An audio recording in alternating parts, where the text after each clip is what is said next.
Bruno, this is around latent and patent defects when it comes to the purchase of an immovable property, so a house. This purchaser in this particular instance discovered that there was water damage after signing the OTP, but before transfer of the property actually occurred. The purchaser says that the current owner purposefully hid the water damage. When they went to go view the property, he directed them to certain areas and excluded other areas. The purchaser also indicates that they had noticed that there was some water damage on the property and then signed a declaration which said that they would undertake to repair this. Sorry, I have a plane flying over me now. That they would undertake to repair this damage. However, when they went through with a contractor to look at the damage that that they agreed to repair, the contractor discovered there were other areas along the house which also had water damage. And the purchaser now is saying, look, I'm not prepared to repair that damage as well. The current owner must repair that water damage. So Bruno, around latent and patent defects, what kind of advice do we have for the viewer in this particular case? Sure.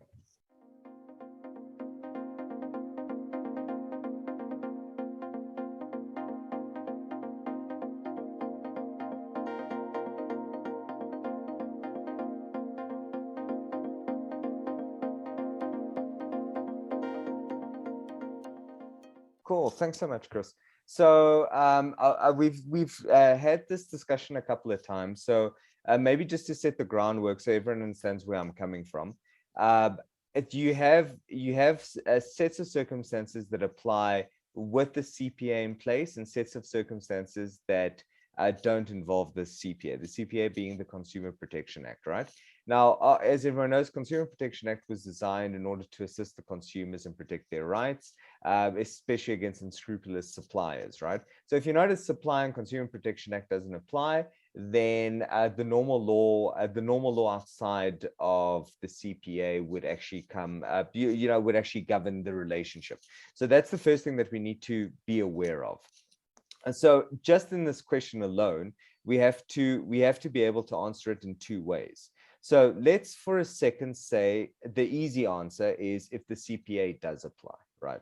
Now, if the CPA does apply, the CPA has a whole list of requirements and provisions and remedies in the event of a property being sold in the course of one's business. So this would have to be a supplier, which you sometimes find property investors that flip a lot, property developers, that sort of thing, would be selling it in their supply. And doing something like this would be an example of where the CPA would kick in. You'd probably be able to lay a complaint and actually take it to the tribunal. Why that is all the products being sold in terms of the CPA do have a warranty against defects and do need to be utilized in the way that they were supposed to be utilized and for the purpose so it's almost like fit for purpose, right? So the CPA makes provision for that. So an example of this that I typically use is if you're driving a Mercedes-Benz, right? And it's making a terribly loud noise, and you're driving it and it's making a noise, and now it's nothing wrong with the car works fine, but it makes a really, really loud noise. There were actual examples of cases where the courts looked at the situation and said, look, fit for the purpose. If a person just wanted to get from A to B, right, they could drive any car. You don't buy a Mercedes just to get from A to B. You buy it for comfort and luxury. So so fit for purpose here would be different from a person that literally just buys the car, and provided that it gets to B, it doesn't matter, right? It doesn't matter what sound it makes as long as it makes the journey. So it's the same thing in situations like this. So we're looking at suppliers, whether the person's a supplier or not, and the reason why you're buying a property. Now, properties are easy because properties need to be utilized typically to live in, right? So the fit for purpose tick is already there.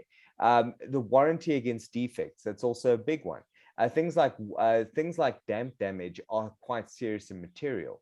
So it's not something immaterial like a little scratch on the wall or a little small amount of paint that might have cracked off, from the plastering. It is quite material because it takes a lot of work, and sometimes you need to remove the plaster, waterproof again. It's a mission. So the materiality also plays a part. So we're looking at the relationships outside of the CPA. Now, in this particular instance, a purchase within the CPA. So now, if the CPA applies, the only way you can get, here's the third thing, the only way you can include these defects in the sale is if you actually expressly make the purchaser aware of this. Now, that's why you find in sales and execution, for example, where everyone is aware that you're buying this property and the sheriff has no clue what this property looks like. You're buying it warts and all, right? But it needs to be quite express. So with the sheriff, it's quite express that he doesn't have a clue. You're just buying in. If you're buying from a seller that actually knows the property, he can't just hide behind a voetstoots clause, right? He would need to get you to sign up saying, listen, you see these defects, you see that there's water damage, you're going to repair this. And this is what the seller did in this instance. But the seller didn't go to the right extent. And by that, I mean, they didn't actually consider the extent of the damage. So, here I feel that if the CPA does apply to the relationship, the purchaser would have recourse because the seller didn't make the extent known. So it's not express enough just to say, listen, you repair the water damage or damp damage isn't enough if the purchaser didn't realize that, this damage occurred all through the house. So from a CPA perspective, I do feel that if the extent was omitted and wasn't expressly agreed to, that the CPA would kick in and that this would be one of the defects that CPA would cater for. If the CPA doesn't apply, we look back at old rules, right? Old rules speak of latent defects, patent defects, and typically these were governed or centered around voetstoots clauses, right? And you'll find them in contracts nowadays. Now, voetstoots does still apply. It's not that the CPA has made it non-applicable. The CPA simply said, if you're a supplier, it won't apply. But in private relationships, it does apply. So if the seller sold the property voetstoots, then you know what? It doesn't matter. He basically gave it to you as is and you bought it as is. With the exclusion that if there was an intentional omission or in any way the seller intentionally did not disclose that defect to you, this speaks of fraud, and in these instances the protection of voetstoots would not be extended to the seller. Now the difficulty is you're saying, the viewer saying, he did it intentionally. Now, to prove intention is a different story. So we need to look at it and say, well, why are we saying intentionally? It depends on the nature of the damage. If a person lives on a property, walks around it all the time, and it's something that they're aware of, they've seen, then as far as I'm concerned, it's quite patent. And a person not acting like they don't know about it is intentional, because it sounds like they're intentionally hiding. But I have seen some cases where the sellers don't have a clue. They had no idea that there was something wrong with the property.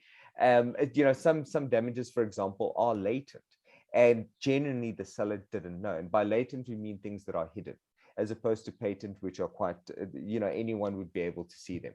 So from this viewer's perspective, if you can prove intention, you've got recourse.